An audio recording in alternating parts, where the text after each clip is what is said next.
Es una de las mujeres más comprometidas en la institución nacional. Ha quedado marcada a fuego por la actitud de vida que ha tenido. Injustamente está siendo olvidada. Hoy, en este programa, en Gloria y Muerte, hablaremos de lo inefable, de Elmira Agustini.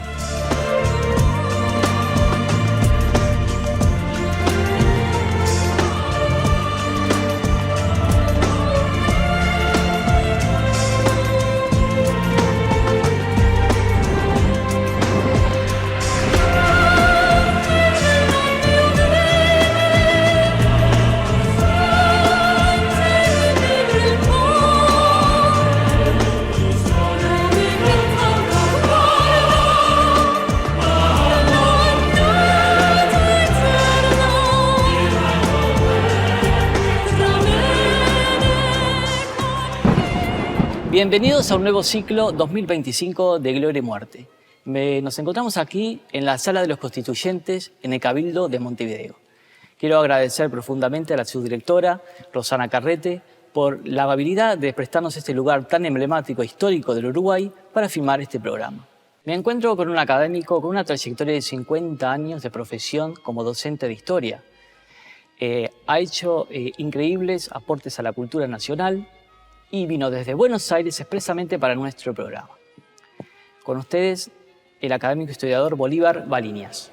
Bueno, Bolívar. Muchas gracias, un gusto estar con ustedes. Siempre es un gusto aportar algo más para la cultura uruguaya. Y algo que quiero dejar claro antes de comenzar esto.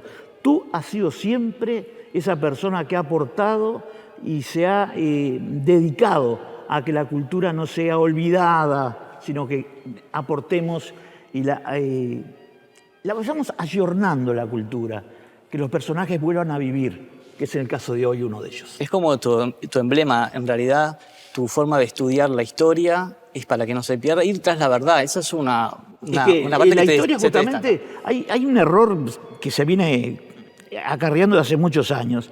Todo el mundo dice, la historia es lo viejo, es lo pasado, No, la historia es la seguridad que tenemos si la conocemos de no cometer los mismos errores. La historia son cartas del pasado que llegan a nosotros con una información. Ahora, el que no sabe historia, primero, que no se dedique a la política. Segundo, que no hable de los problemas, porque el conocer historia te abre las puertas y te permite valorar y entender si lo que está pasando es igual, peor o mejor a lo de antes. La historia nos permite ver si lo que estamos haciendo es correcto porque ya lo vivimos. La historia es portadora de mensajes y ahí es donde hay que caer. Con respecto a este programa, justamente, con una figura tan importante, tan emblemática como es Elmira Agustini. Y Elmira es una mujer, he leído y mucho de Elmira, y la mayoría la ponen como, Elmira tuvo una vida trágica. Y yo no estoy de acuerdo. Yo creo más bien que a Elmira la transformaron en una figura trágica. Fue una niña que sufrió, aislada, sola. Claro, porque en aquellos tiempos se estilaba que las familias podían criar, ¿verdad? Claro, la familia era la célula esa en la cual protegía de tal manera al hijo que no salía a estudiar. Claro, hablamos de una familia clase media o burguesa, como es este caso, ¿no? Contrataba maestras, la mamá de ella, y allí la educaba en la casa. Y agregaba piano, música, arte, pero hay un drama detrás de esto. Esta niña no conocía el mundo, lo conocía a través de la lectura, pero la referencia masculina era su padre, su hermano, y la referencia femenina era su madre. Es decir, le habían prohibido casi tener amigos. Y justamente eso es uno de los temas que yo quisiera tocar. ¿Cuál sería el valor histórico para el Uruguay de Elmira Agustini? Bueno, Elmira Agustini primero forma parte de una época que es la generación del 900. ¿Quiénes formaron parte de la generación del 900? Y bueno, grandes poetas y escritores y periodistas como José Enrique Rodó, Herrera y Reisig. Estos personajes forman parte de una época especial. ¿Cómo era esa época? Era una época que vivía mucho el que dirán. Tengo que actuar así porque si no descumplo con las normas establecidas. Pero, perdona que te corte, No. pero existía un mundo que realmente funcionaba detrás del otro paralelo. Claro, funcionaban los mundos separados, pero ellos eran acartonados y allí desarrollaban una actividad. Esta niña, que todo el mundo dice, nos azoramos porque era una niña y cómo escribía. Bueno, pero era una gran lectora, leía mucho. Esos eran los puentes que ella tendía desde su soledad al mundo. Y ahí va entendiendo el mundo a través de la lectura. Pero es importante recordar que esta niña, que con 16 años ya comienza a escribir poesías, tuvo prohibido conocer el mundo a través de la amistad. De golpe sí rompe la estructura y entonces sí, vemos que es una niña que incluso es hasta criticada por la sociedad del momento. Era un escándalo que esta niña hablara de sexualidad, de sexo, de liberalismo. ¿Y cómo es posible, desde el punto de vista, desde el hoy, ¿no? Remontándonos a esa época, sin experiencia, ¿cómo pudo escribir todo lo que ella escribió? Bueno, ahí hay un tema muy importante. Una cosa es estudiar la figura de Edelmira Agustini y otra cosa es que deberíamos rescatar los perfiles psicológicos del padre y fundamentalmente del hermano. Aquí yo no soy psicólogo, pero hay que estudiarlo. Es decir, la niña no nació con esa información. Es decir, alguien le proporciona los textos, la lectura y los mecanismos para acceder a llegar a esa información. O sea, estás tratando de decir que fue, digamos, una figura transformada, creada a estímulo por otra persona. Sí, ella tiene la semilla de la literatura y de la poesía, pero indudablemente hay una conducción por parte del padre y por parte del hermano. Incluso lo vemos en el libro rojo que está en Biblioteca Nacional y que lo custodian como es con 7 llaves que nadie lo puede ver ni tocar.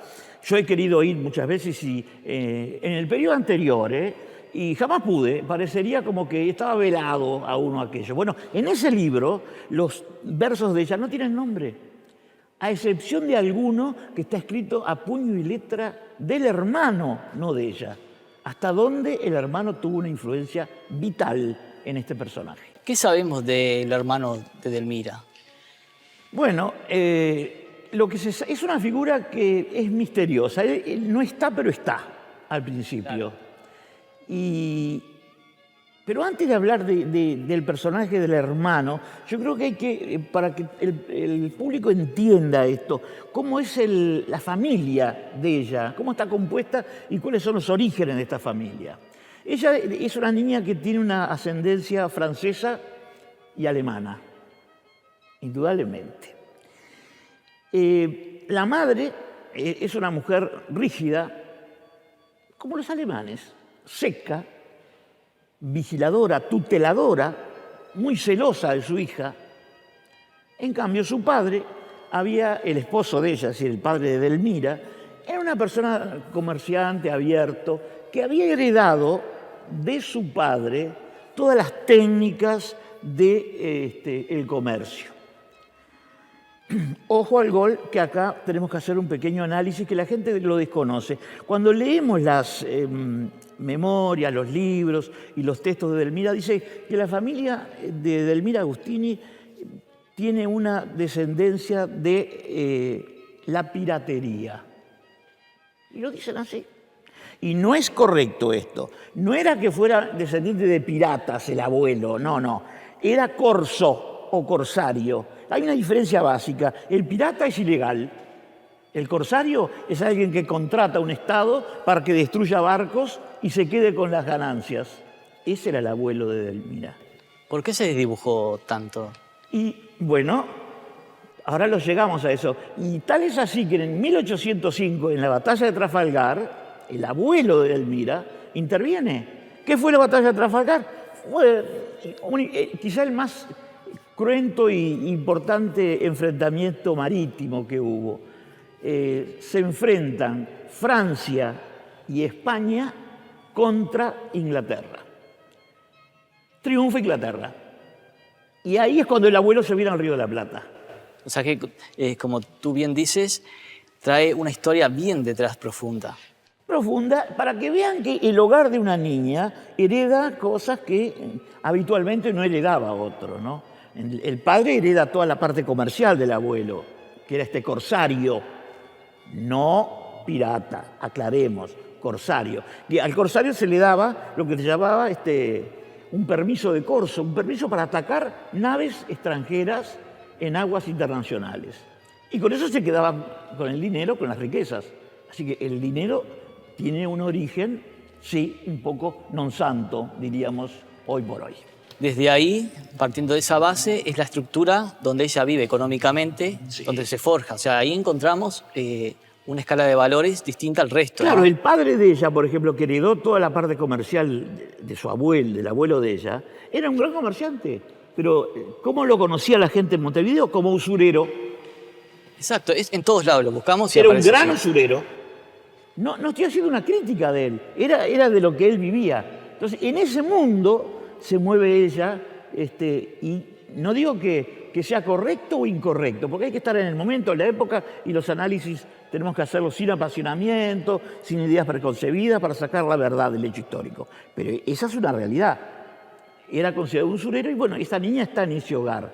Por eso la cuidan tanto, porque hay un dicho nuestro que es verdad, ¿no? El que tiene las hechas tiene las sospechas. Con esto nos vamos a la tanda y nos volvemos a encontrar en el siguiente bloque.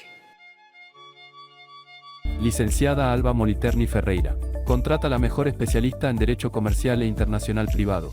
Gran trayectoria en Derecho en Tasaciones. Directora de Capacitación de Asociación Nacional de Rematadores, Tasadores y Corredores Inmobiliarios. Integrante de Comisión Electoral de Asociación Uruguaya de Peritos. También se dictan cursos de capacitación y editora de publicaciones como Corredor Inmobiliario. Contacto 099 299 604. Les presentamos el libro La tapera de Oribe, escrito por Guzmán Garrido Rosa, un joven investigador de 20 años de edad. Reúne la investigación realizada en la tapera de Ignacio Oribe basada en la detección de metales. En el libro, Guzmán nos relata sobre los más de 300 objetos desenterrados que van desde lanzas, sables y facones hasta monedas de plata españolas y portuguesas. Todo lo encontrado lo ha puesto en exposición también en museos. Gracias al libro, revivió la memoria de un sitio de gran importancia histórica que se encontraba completamente olvidado. Aquellos interesados en obtener el libro a través del número 092912800. Página de Uruguayos ausentes del Uruguay. La página difunde las búsquedas de las personas ausentes en Uruguay. La única forma de contactarse es a través del WhatsApp 091 843 516 con la denuncia radicada. Las publicaciones son gratuitas. Red social Facebook. Página de Uruguayos ausentes del Uruguay. Terapias de regresiones a vidas pasadas. Sanaciones holísticas hipnóticas. Tratamiento de problemas que la persona enfrenta repetidamente en su vida actual. Un nuevo despertar al mañana. Estela Álvarez, especialista en terapias regresivas y tarot en pleno centro de Montevideo. Contacto 096 601 626. Ecoasfalto. Ecoasfalto es un asfalto en frío, súper práctico para bachear calles de asfalto y hormigón en 3 pasos. 1. Se limpia el bache. 2. Se abre la bolsa de ecoasfalto en el bache. 3. Se pasa un camión o auto por encima para compactar y listo. La duración es de 3 años, más de 30.000 baches arreglados en Uruguay, trabajamos con más de 65 municipios e intendencias. Contacto 099 399 612. Ecoasfalto. Estimado público, volvemos al segundo bloque de Gloria y Muerte y me encuentro hablando con el historiador Bolívar Baliña sobre Delmira Agustini. Bolívar, ¿estamos en riesgo de perder la figura de Delmira Agustini? La respuesta inmediata es sí.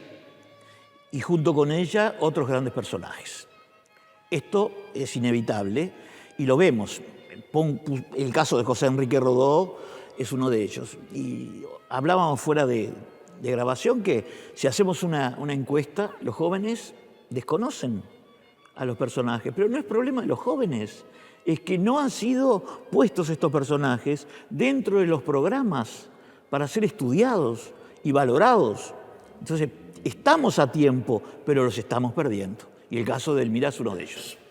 Yo encuentro, y creo que el público estará de acuerdo conmigo, y tú como historiador, que con la visibilidad poca que tiene, digamos, si bien se le entrega un premio, una distinción, muy reservada para ciertos personajes, pero no hay un busto, no hay un museo, no hay algo. Hay una placa, inclusive, que tú lo mencionaste charlando fuera de cámaras, que ni se ve, están Sí, no ha habido una preocupación de parte de la sociedad y de la cultura uruguaya para mantener viva la imagen de Edelmira. Es decir, tenemos una calle, sí, pero no tenemos un busto, como decíamos.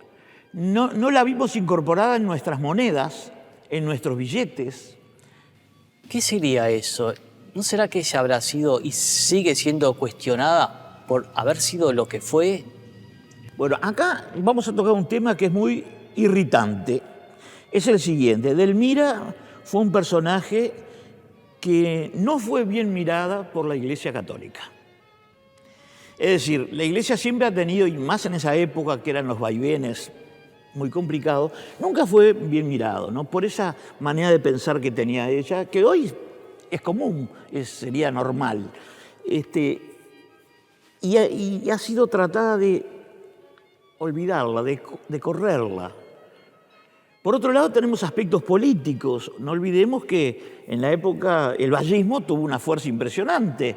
El vallismo quería borrar a Rodó y casi lo borra. Ahí tenemos el problema de que confundimos la política con la cultura. Señores, dejémonos de tonterías. La cultura es una y única, tenemos que defenderla. Tenga el poncho el color que tenga y no el que me gusta a mí. Ese es el error de los políticos castrados que apoyan solamente lo que a ellos les conviene. Señores, esto hay que cambiarlo. A Edelmira hay que resucitarla y darle la vida que tiene el derecho de tener por haber muerto como murió. Cuestiono también, calculo yo, y creo que el público estaría de acuerdo conmigo, en que al no estar tan visible, como tú bien dices, y a lo mejor sea porque expresó su sexualidad una mujer, y que hasta el día de hoy quizás eso también sea cuestionable. Y sí, una de las bases de la sociabilidad, no uruguaya, rioplatense, es el falso machismo. El falso machismo lo tenemos a lo largo de toda nuestra historia. Y claro, ¿cómo va a levantar la voz una mujer en esa época?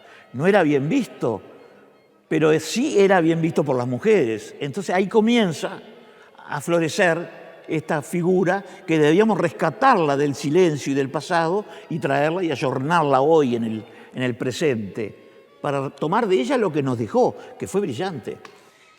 ¿Crees que el final que tuvo Edelmira, que incluso salió en diarios, fue como algo marcando presencia, digamos, como algo que si bien la sociedad no lo veía, pero salió en los diarios, salió su cuerpo, Todo. muy violentamente? Ahora, antes de llegar a ese triste final, habría que, en un segundito, para que vea lo que sufrió esta mujer. Ella, el noviazgo con Job Reyes, fue un noviazgo de 5 años, eso es real. Pero el matrimonio duró 2 meses, también lo sabemos. Pero el día del casamiento, eso es un estudio que hizo el diario de La Nación, Argentina, ella le pide, esto fue transcrito en el diario de La Nación, le pide a la madre que no se quiere casar. Y la madre le dice que no puede marchar atrás porque estaban todos los invitados a metros para realizar la boda. ¿Quiénes eran testigos de este casamiento? Miren, ni más ni menos que Zorrilla de San Martín. Y cuando se ocurre esta situación de que ella no quiere casarse, le dice a la madre que le pide por favor y llora y le implora, se filtra esta conversación a los invitados y allí el propio Juan Zorrilla de San Martín le dice al cura: cáselos rapidito y que no se descasen jamás. Increíble. ¿Cómo llegó la información? Y esta mujer llora y no hay caso, se casa. ¿Pero con quién se casa? Se casa con alguien que ella no amaba. Ella sentía atracción física, únicamente la atracción física. Y confundió las cosas. Entonces, a partir de ahí, esa historia que ella generó, que tiene, hasta el día de hoy, inclusive, ¿no será como que está discriminada su figura? Ella es lógicamente que sí. Porque no aparece en ningún lugar. Es decir, extraña que han habido, a través de los turnos políticos en Uruguay, todos los partidos. Y nadie se ha preocupado de la figura de Edelmira. Como que Hay una placa, ¿no? pasó, sí, pero es lamentable ver el lugar donde murió ella, que no hay un homenaje hecho correctamente. Hay un mínimo jardincito ahí, precario, que ni siquiera se mantiene. Pero estamos hablando de un personaje Que hay que mirar inclusive abajo. que si no, no te da- hay que bajar la mirada así. De un personaje que dejó una playa de textos para ser estudiado, que nadie se preocupe. Porque además, una figura como ella abrió puertas a otras poetisas. Y bueno, fue el gran puente en su época para que otras mujeres levantaran la voz también. Fue la mujer que se animó, primero, no solamente se animó a casarse con alguien que no era de su estatus social, sino que se animó a divorciar también. La primera mujer. Estas cosas hay que valorarlas. Con el apoyo de Roberto Las Carreras, ¿no? Que también incentivó que se realizara. Entonces, ¿crees que eso influenció en su destino fatal para que su imagen sea tan violentada que hasta saliera su cuerpo en una fotografía en un diario? ¿Te parece que...? Fue terrible porque se expuso esa mujer que había recibido 2 balazos en la cabeza, Es muy fuerte. tirada en el suelo. Y esto lo publicaron. Y la gente veía aquello. No, hoy no lo haríamos esto. Hoy estoy seguro que no se mostraría. En esa época fue el escándalo social, el escándalo cultural. Y hoy por hoy tendremos que rescatar todo eso y darle el lugar que se merece a una mujer que hizo lo que hizo, ¿no? Y la pregunta que, bueno, Andrea Blanqué, una escritora, ella comenta que sí, que fue un femicidio al día de hoy con las palabras actualizadas. ¿Tú crees realmente que fue así? Empecemos un poquito antes. A los escasos 2 meses, ella le dice a la madre que se tiene que divorciar, que no aguanta más. Esas son las palabras de ella.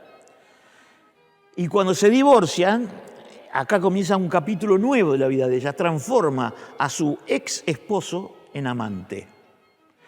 Este hombre, Job, alquila una habitación en el departamento de un amigo en la calle Andes y Canelones, que vendría a ser lo mismo que una palabra que a lo mejor no cae bien, pero la voy a decir. Era el bulín mistongo, era el cotorro donde se encontraban los amantes. Y ahí se encontraban 2 o 3 veces por semana. Que era normal, quizás escondidas, digamos, ¿verdad? En ese momento era un escándalo. Hoy por hoy todo el mundo aplaudiría. Pero en ese momento la mujer rompe esquemas. Se divorcia, pero sigue siendo amante de él. ¿Qué pasó ese día cuando fue el último encuentro? No se sabe. No se sabe si hubo una discusión, si hubo un pacto entre ellos. Se habla de un pacto. Si fue un pacto terrible, en el cual él se ve obligado a pegarle 2 balazos. Quiere decir que el primero seguía viva. Eso es el razonamiento de cualquiera. Y después se pega un tiro en la sien. Muere horas después. Como que lo dejaron morir, ¿no? Que hay una versión que hay sí, una versión sí, que sí. corre. Lo que pasa es que en esa época también un balazo en la cabeza, muy difícil que hubiera neurólogos y cirujanos que atendieran, ¿no? A mí me llama la atención lo fuerte de la historia, lo que ella pasó en su historia como mujer, digamos. Yo creo que varias poetisas la tomaron como un referente. Abrió puertas. Pero ¿cómo es posible que la cultura uruguaya no le esté rindiendo el homenaje debido? Vemos que Juana Ibarburu, como tenemos aquí este libro, la vemos en un billete. Sí. O sea, la imagen de ella está potenciada. Pero creo que la vamos a rescatar. Con el aporte, en el caso tuyo, del programa y de otras instituciones, se está rescatando la figura de Edelmira, porque fue un femicidio. No digo que haya sido el primero público. Porque aparte, si nos volcamos a las leyes de ahora o lo que está ocurriendo justamente de frenar los femicidios que están ocurriendo, ¿qué más mejor de representante como embanderada de lo que ella sufrió? Exacto. ¿Y por qué ella sigue siendo corrida del lado? Eso es lo que no logro entender y quizás la gente se pregunte. Porque sigue la misma teoría de antes, como la alejaron, la aleja. Pero creo que es menos que antes. Ahora se habla de Edelmira. Habría que incluirla, y eso le sugiero a las autoridades de la enseñanza, que la incluyan en los planes de literatura, que la incluyan y que se analicen, porque, ojo, son poemas que no son fáciles de digerir. Tiene una técnica y un lenguaje que no es para cualquiera. Pero señores, la cultura le va a permitir, si yo le enseño al joven, a entender lo que quiere decir la poetisa. Pero hay que incluirla en los programas de estudio, no mencionarla, incluirla y desarrollar sus textos. Y ahí la vamos a comprender. Es la única manera de rescatarla. Creo que es un valor importante. ¿Crees que es necesario tener un busto, alguna cosa que sea visible? Porque Es que es importante, porque es una referencia. yo insisto con esto porque este programa lo ven muchas personas de la cultura, inclusive del Ministerio de Educación y Cultura. A ver si esto No cuesta tanto llamar a concurso por un busto a Delmira Agustini. en una plaza, que tanto que se han inaugurado Tantos artistas de primera línea que tiene Uruguay, llamemos a concurso. Lo propone tu programa. Llamemos a concurso para hacer un busto a Delmira Agustini. Porque Rodó tiene, por ejemplo, Sí. pero Delmira no tiene. Bueno, este es el momento. Punto 1. Se crea acá un planteamiento. Llamar a concurso para un busto a Delmira Agustini. Yo creo que con tu capacidad de análisis y que tenemos el privilegio de contar contigo, que has venido expresamente al programa, ¿qué reflexión nos dejarías sobre Delmira Agustini? ¿Qué nos dejó, qué nos aportó y qué seguirá aportándose en un futuro? Delmira Agustini es una voz en una época cerrada, acartonada, presionada por la religión, es una época muy especial. Ella rompe la estructura y grita, pero no grita por ella, grita por todas las mujeres. Grita por la libertad de poder disfrutar de lo que ella tenía, su cuerpo. Bueno, señores, ella expresa que hay que disfrutarlo y vivirlo. Y bueno, ese grito de Delmira, quiero vivir, quiero existir, eso tenemos que entender. El grito de Delmira sigue estando y no va a parar hasta que no le demos el lugar que tenemos que darle, a través de un busto, a través de programas, a través de... no importa. Pero, ¿cuál es la referencia? Bueno, que Delmira nos deja planteado que tenemos el derecho de vivir y que las mujeres no son un pedazo de carne manejable, no. Son seres humanos con todas las potencias y todas las virtudes. Bueno, ella también defendía sus potencias y sus virtudes. Así fue esposa y luego fue amante. Perfecto. Entonces, respetemos lo que ella quería y démosle el lugar que merece. Bolívar, te agradezco por estar en este programa, haber venido expresamente para... Te conozco hace muchos años, has colaborado con la Ciudadanía Ilustre de un querido amigo como Miguel Villas Boas, que se fue el año pasado. Otro amigo. Quería obsequiarte este libro de Inés Buchazo, Rosas y Violetas, hablando justamente de mujeres. Lo muestro aquí a cámaras. Ya tengo buenas referencias, pero lo voy a leer De con Juana. mucho gusto, sí. Y también al público informarles que está el libro de la quinta edición de Gus Garrido. Estamos apoyando a este muchacho, que es un escritor nuevo y que está haciendo este libro. Ahora está por una edición también más, así que te lo obsequiamos. Pero cómo La no. Tapera de Oribe. Todos los textos, para mí, esto es importante y esto que tú estás haciendo de la figura de Delmira sirve mucho. Sigamos adelante y que el personaje no haya sufrido sin sentido. Se entregó de una manera muy especial, se mostró tal cual era. Esto es honestidad, sinceridad, que es lo que le falta al mundo el día de hoy. Le agradezco al público la presencia justo con este programa. Nos volvemos a encontrar en el próximo mes aquí en Gloria y Muerte por Canal 11 de Punta del Este.